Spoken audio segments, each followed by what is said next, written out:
I think was coined by Rosa Luxemburg, which is socialism or barbarism. And I do think we're reaching ahead with a lot of what is happening in the USA, especially the decline of US hegemony. You've seen the rise of China as a big player, but we're moving towards a kind of a multipolar world, right? And even the EU, for instance, might move away from the USA.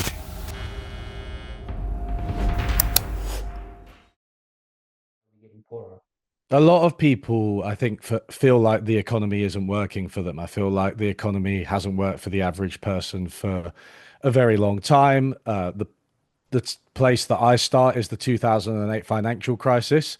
Ever since then, I think things have been different. You could go back earlier, perhaps, but that's where I start because that's kind of in line with my experience.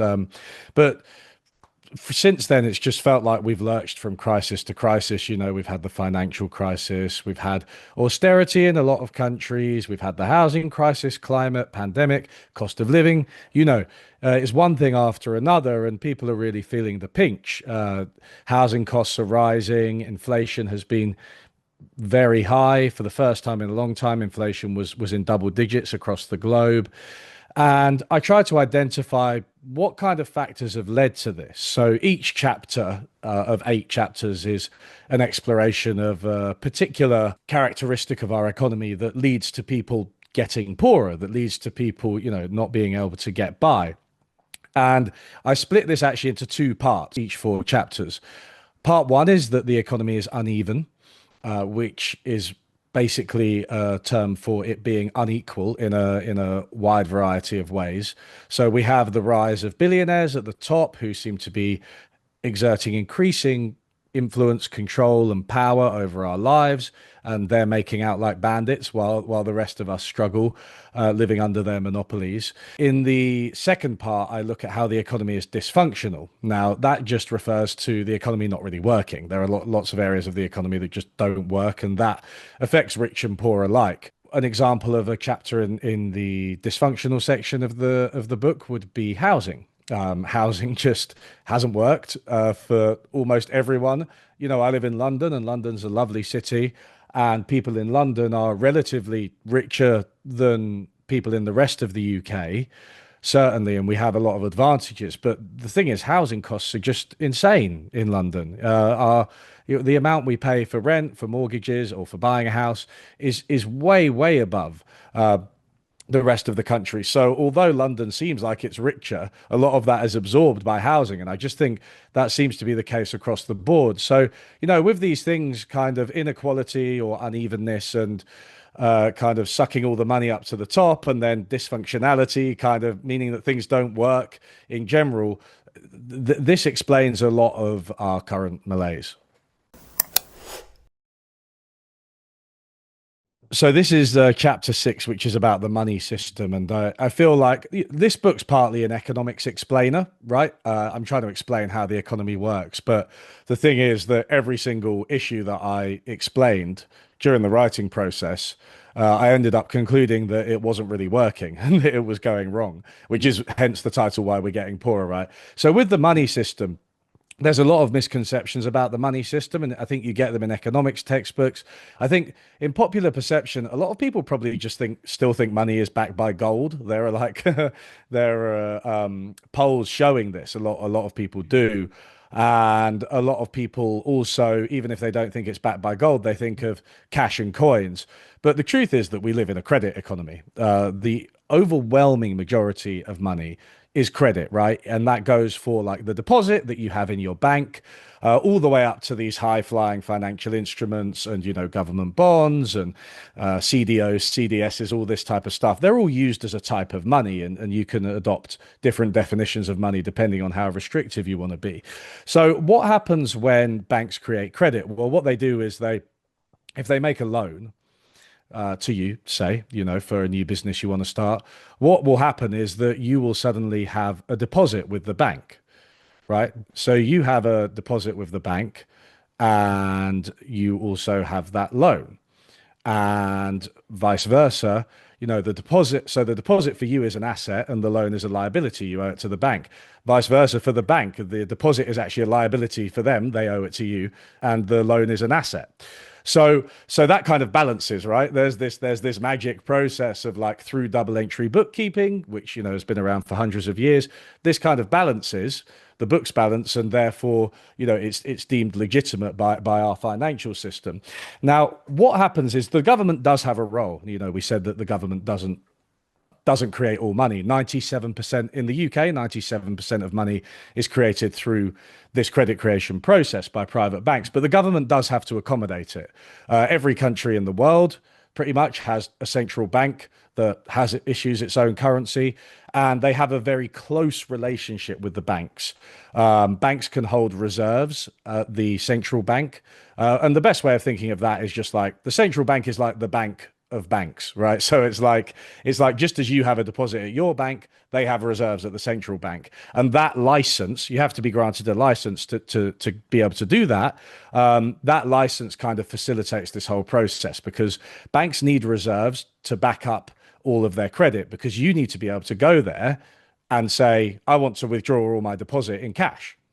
Right. And that's where the reserves come in. They need the reserves to kind of facilitate that on a day-to-day basis. If they don't, then that's when you get bank runs and bank collapses and stuff like that. So there's this whole system, right? It's like banks creating credit, but the government kind of backs them up with this reserve system, and they manage it primarily through interest rates. And I say the government, you can distinguish between the government and central bank. They're related, but most central banks are independent. So it's the central bank that facilitates this process, right? And so they manage interest rates. They manage the number of reserves that they're buying and selling in financial markets. And that affects the interest rate. And that affects the terms on which banks can lend. And while this sounds very complicated, most people know this because when the interest rate goes up, your mortgage rate goes up, right? That this is a really straightforward mechanism. Everybody knows that, right? If you think that sounds really confusing, it's not, because we have a direct relationship to the central bank interest rate, and other things like credit cards and the rate we get on our savings are affected by that as well, right? And I think, I'm not saying this system is all bad, that it's all a conspiracy or anything, but what we've seen since central banks were declared independent in the 90s for most countries, even more so since 2008. We've seen a move towards private debt, because what's actually happening here, the central bank is managing the level of private debt in the economy. It's managing the terms on which money is lent to people privately. For business loans, like your one you were going to set up that we were discussing, for mortgages, most significantly, for consumer goods, credit cards and the like. And the amount of private debt has increased across the globe. I think the problem with this is that basically the main mechanism through which central banks manage the economy is to try and squeeze households. We've seen this when inflation went up, right? We had the cost of living crisis. Inflation was really high. Prices jumped, right? Now inflation's back down again. That's partly because central banks increased interest rates, and that takes demand out of the economy. It reduces inflation by squeezing households. But it's kind of perverse, isn't it? Because it's like, we've got a cost of living crisis, so let's increase interest rates and therefore the cost of living and squeeze people more. It works at bringing down headline inflation, it does, but I say in the book, it kind of solves the disease of inflation by killing the patient. A lot of people suffer during this process. And these interest rates, as well as fees and fines, where do they go? Right, they go to the banks, right? We all know that bankers at the top, at least, are well remunerated. So they go to the banks, right? And I think that generally is one source of inequality. But they also, the people who have savings, who have more savings with banks, get the benefit of the interest rates on savings, right? And it goes to those people. Who are those people? Who has savings? Richer people, right? Richer people, really rich people can have millions in savings. And it might be, past a certain point, it's probably not a deposit in the bank. They might deposit it in, other financial instruments or even fine art or something. But this is like a transfer, right? This is a wealth transfer into the banks and to those people, from the borrowers to the savers, and the borrowers tend to be poorer. So I do think that there's a real issue with how we've chosen to structure monetary policy. We don't pay enough attention to private debt, and we don't pay attention to the ways that I think squeezing people with interest rates, generally speaking, is bad for inequality because it affects the poor more. Globalization and trade deals have had a very complex effect on the world. I think that, being in South Korea, you're a country, you're in a country that actually has benefited somewhat from this process as your tech sector has developed and become, Samsung and Hyundai, like that you have benefited. I think China has benefited as well. The other East Asian tigers, as they're sometimes called, and a bunch of other countries across the world. However, there are two problems as I see it. One, they're in rich countries. Trade deals have led to outsourcing, so that a lot of the communities that previously manufactured goods like cars and tech equipment, they've been kind of left behind. And you see the complete hollowing out of these communities. There's no employment, there's no opportunities. There's what people have taken to calling deaths of despair, the opioid crisis in the USA, right? There's some really serious consequences to this. Despite the countries being richer, the consequences are still, still life or death. So you've got that kind of outsourcing. But I also think that although globalization and trade deals as they stand, they have benefited a lot of countries. They're still kind of structured in a way that benefits the global rich, right? So there are a few ways that this happens. So partly they tend to reinforce intellectual property rights, which have been extended massively. The TRIPS agreement, for instance, extended intellectual property rights, like the length of them, copyright and patent laws. And those tend to be owned by the rich, those rights, the global rich, right? There are companies that just buy up intellectual property rights for things they never created, and they just get the fees, very similar to what I was discussing with the financial system, right? It's just fees just flowing to the rich. And there's also these things like the ability for companies to sue governments when their bottom line is threatened. Basically, if your bottom line was hit, if the profits of a company was hit, you were allowed to sue the government, and that means that if they passed any type of regulation, let's say labor standards, minimum wage, environmental protection, safety proceedings, right? Now, that's probably going to impact a company's profits negatively, I think. But then you're allowed to sue the government. So although there have been benefits to globalization, and I want to underscore that it's a very complex process, I do think that at the end of the day, and you can see this in the evidence on global inequality, the global middle class has done pretty well, right? Across, the middle classes in, well, represented most accurately by China, the kind of global middle of the income distribution. The poor in rich countries have done quite badly. The very poor across the globe have not really done that well either. But the very rich have done really well. The global rich have done really well. So I still think that these deals fundamentally, what they should have instead of intellectual property, extending intellectual property rights, is they should extend labor standards, right? They should have provisions that enforce certain labor standards across the globe, and therefore, whatever good they're doing will be massively enhanced. And I also think that one problem in richer countries, which is maybe more of a problem of domestic governance than it is of the trade deals, is that they should take care of these workers, right? I mean, I think globalization is here to stay. I do think that it's not, we're not going to bring back all the manufacturing that was lost in the UK and USA over the course of globalization. You can't magic these things out of thin air, but take care of the communities, take care of the workers. And that's something that countries in Northern Europe, for instance, actually do a bit better than in Anglosphere countries like the US and UK. So, yeah, I think we just need to learn to manage globalization so that the interests of the poor are protected. And if we don't, we just see massive political backlash. And that's what we've had. We've had that with Brexit and Trump, who've explicitly, both of those things have targeted globalization and its fallout. Mm. I'm a big fan of cooperatives. So I think it's a really interesting question, this one, and I'm glad you asked it because often we have these high level debates and we're talking about the financial system, Yeah. globalization, and number one, it's really hard to understand these things. I wouldn't say I understand them fully. I don't think anybody fully does. It's such a complex economy. There's a really big barrier to entry for engagement. Second, I don't feel like I'm going to change central bank policy personally. I don't know if you Mhm. do. It's such a big ask, right? We can feel very powerless. So I am a big fan of these kind of local or community led initiatives where you get out into your local community and you do something good and tangible that you can see, right? And you engage with your local area. And I think this is really good for individuals in all sorts of ways. But, we live in a very digital economy. We work from home, sit at the office, moves things around, numbers around spreadsheets and stuff. But if you go out and they're like, this school is kind of dilapidated, we need to we need to like help rebuild it or find a way of rebuilding it or something like that, and then you do that and you see that it's there, it's rebuilt, and that there's there are now children in the school and stuff. That's amazing. That's such a deep fundamental human need, I think, to be connected to your local community and to make things happen, right?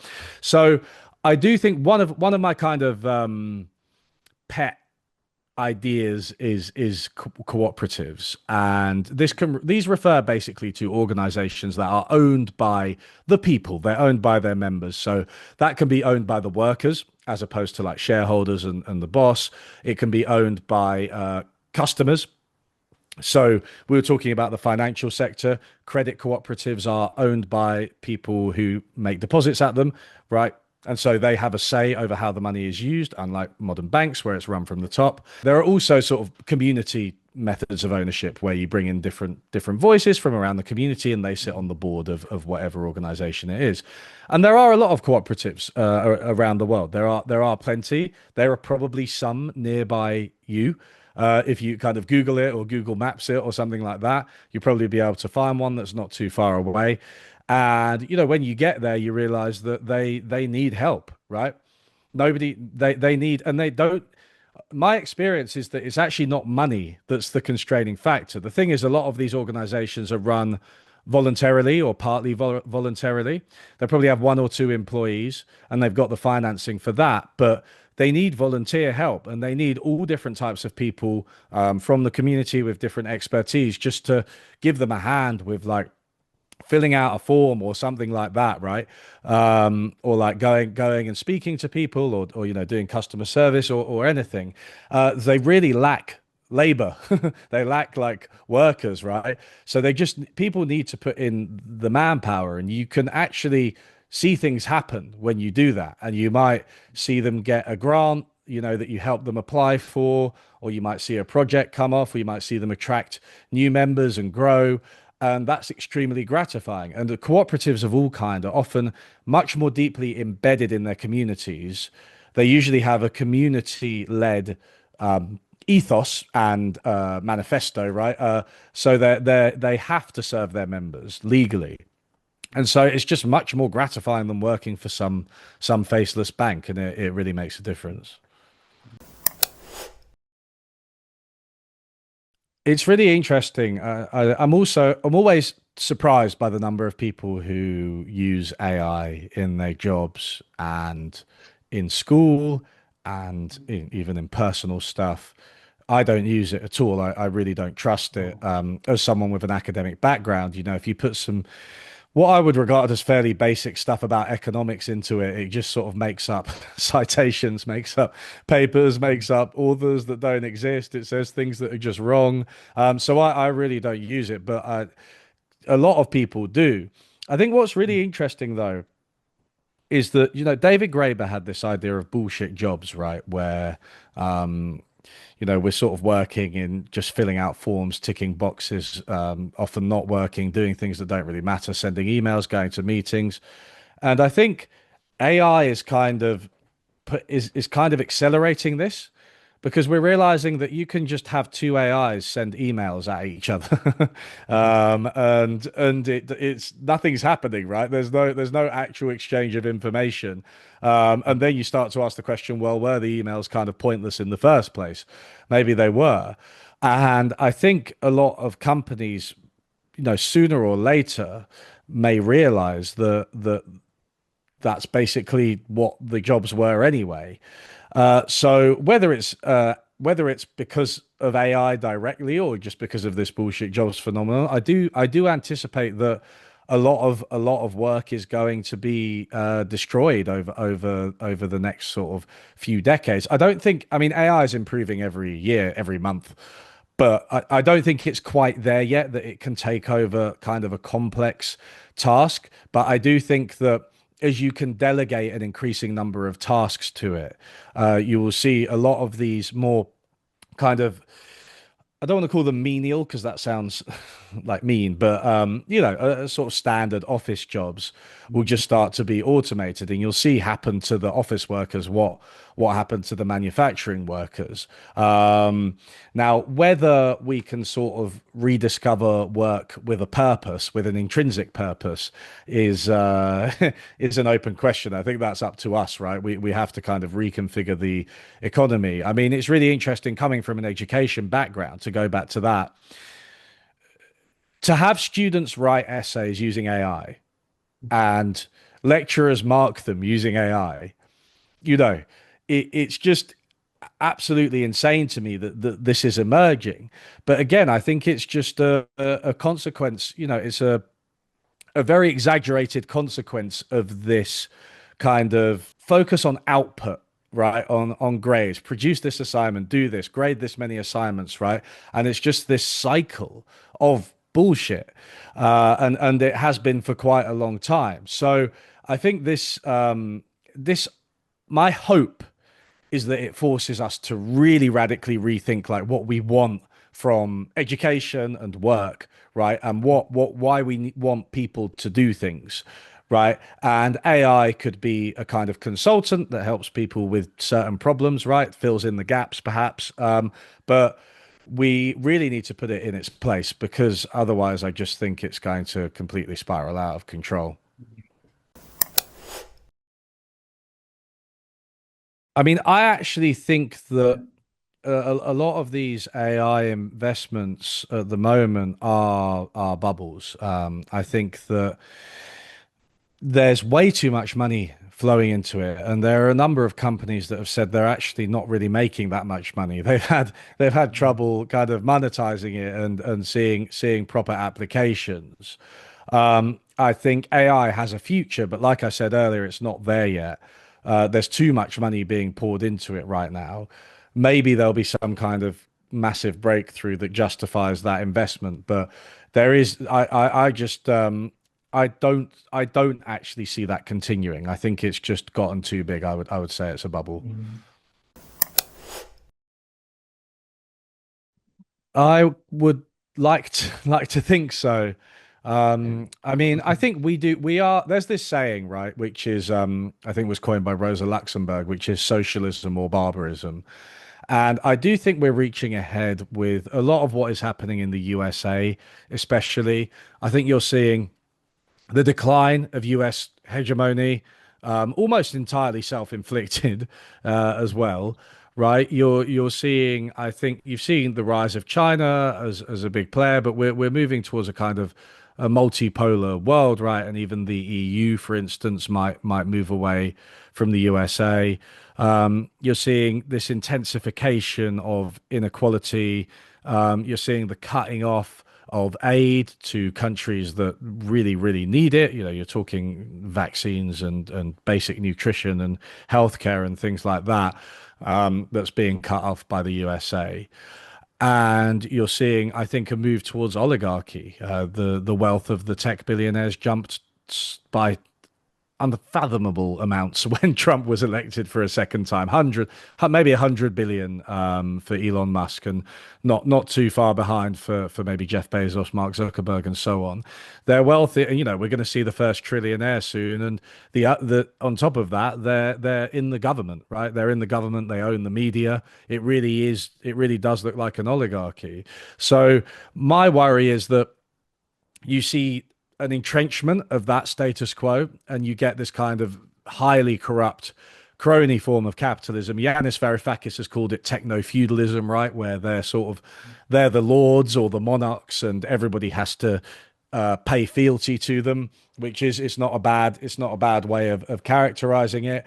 I do think that it's still capitalism. It's just a really highly intensified, corrupt form of it.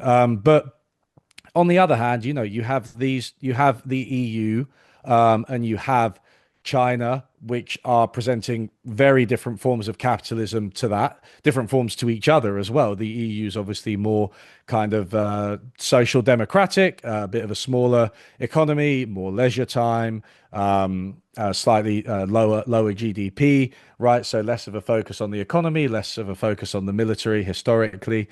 And with China, you've got this high growth state-led form of capitalism, that isn't a liberal democracy, unlike the EU and arguably the US.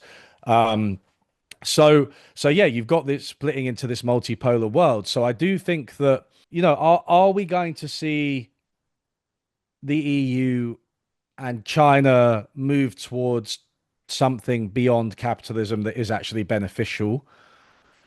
I don't know. That's really up to them.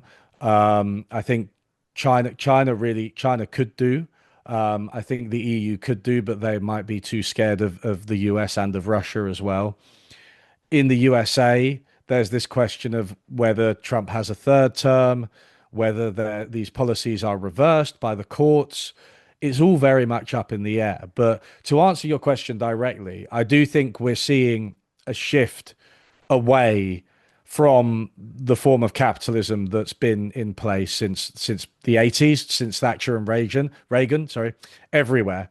We're seeing a shift away from it. Now, whether that's more like socialism or more like barbarism depends on the area of the world that you're in, and yeah, it very much depends on how things develop. I It's that understanding economics and applying economic policy and talking about the economy, I think is often associated with this idea of like tough love. What's good for the economy isn't good for the people. We've got to appease the economy like it's some kind of god. We've got to cut things. We've got to make the budget balance. I'm not saying there aren't genuine challenges in economics. We just talked about the aging population. I think that's a real genuine challenge. Climate change is another. I identify a lot of genuine challenges in the book. But there are many cases where doing what's good for people is good for the economy. If you think about things like health and education, having a healthy, educated workforce is really good for the economy. And we've seen this in the UK because we've had so much austerity that, schools and hospitals are literally collapsing, like the buildings are collapsing, right? And that's not good for an economy. If the kids can't go to school, if you can't treat the patients, if someone dies or they have ill health, therefore they're not working, these things are terrible for the economy. And there's plenty of evidence showing that these programs, they do have beneficial effects, economically, as well as beneficial effects for the people receiving them. So that is the primary takeaway. What's good for the people is often good for the economy.